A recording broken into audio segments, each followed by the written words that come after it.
രാജ്യത്ത് ബ്രോഡ്ബാൻഡ് മേഖല കുത്തകയാക്കിയ അന്താരാഷ്ട്ര കമ്പനികളിൽ നിന്ന് വ്യത്യസ്തമായി കേരളത്തിൽ പ്രാദേശിക കേബിൾ ടിവി ഓപ്പറേറ്റർമാരെ ഏകോപിപ്പിച്ചതാണ് സിഒഎ എന്ന സംഘടനയുടെ വിജയമെന്ന് സംസ്ഥാന പ്രസിഡന്റ് അബൂബക്കർ സിദ്ദീഖ്. സിഒഎ ആലപ്പുഴ ജില്ലാ സമ്മേളനം ഉദ്ഘാടനം ചെയ്യുകയായിരുന്നു അദ്ദേഹം.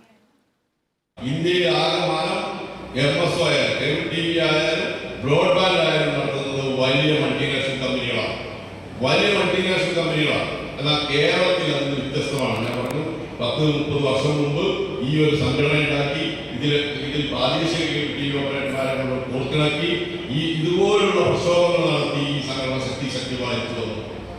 പറഞ്ഞു കഴിഞ്ഞിരുന്ന കേബിൾ ടി വിക്കാരെ അനലോക കാലഘട്ടത്തിൽ തന്നെ പറഞ്ഞു നിങ്ങൾ ഒറ്റയ്ക്ക് നിന്നാൽ ഈ ശക്തികൾക്ക് നിൽക്കാൻ കഴിയില്ല, അതുകൊണ്ട് കൂട്ടായ്മകളുണ്ടാകും. സംസ്ഥാനത്തെ വിവിധ മേഖലകളിലെ കേബിൾ ടി വി ഓപ്പറേറ്റർമാരെ ഒരു കുടക്കീഴിൽ കൊണ്ടുവരാൻ കഴിഞ്ഞതാണ് സിഒഎയുടെ വിജയം. കൂട്ടായ്മയാണ് സംഘടനയുടെ ശക്തിയെന്നും cable TV operators association Alappuzha ജില്ലാ സമ്മേളനം ഉദ്ഘാടനം ചെയ്തുകൊണ്ട് സംസ്ഥാന പ്രസിഡന്റ് അബൂബക്കർ സിദ്ദീഖ് പറഞ്ഞു.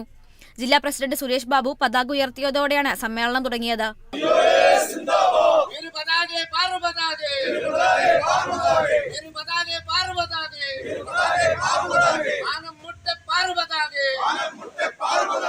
സിഒഎ ജില്ലാ പ്രസിഡന്റ് സുരേഷ് ബാബു അധ്യക്ഷനായി. സ്വാഗത സംഘം ജനറൽ കൺവീനറും cable TV operator association സംസ്ഥാന കമ്മിറ്റി അംഗവുമായ ജോജി ജോസഫ് സ്വാഗതം പറഞ്ഞു. ജില്ലാ സെക്രട്ടറി എസ് ഷിബു, ജില്ലാ ട്രഷറർ മോഹനൻ പിള്ള, ഓഡിറ്റർ സെൽവരാജ് എന്നിവർ വിവിധ റിപ്പോർട്ടുകൾ അവതരിപ്പിച്ചു. സംസ്ഥാന വൈസ് പ്രസിഡന്റ് പ്രവീൺ മോഹൻ സംഘടനാ റിപ്പോർട്ട് അവതരിപ്പിച്ചു. Kerala vision news, Alappuzha.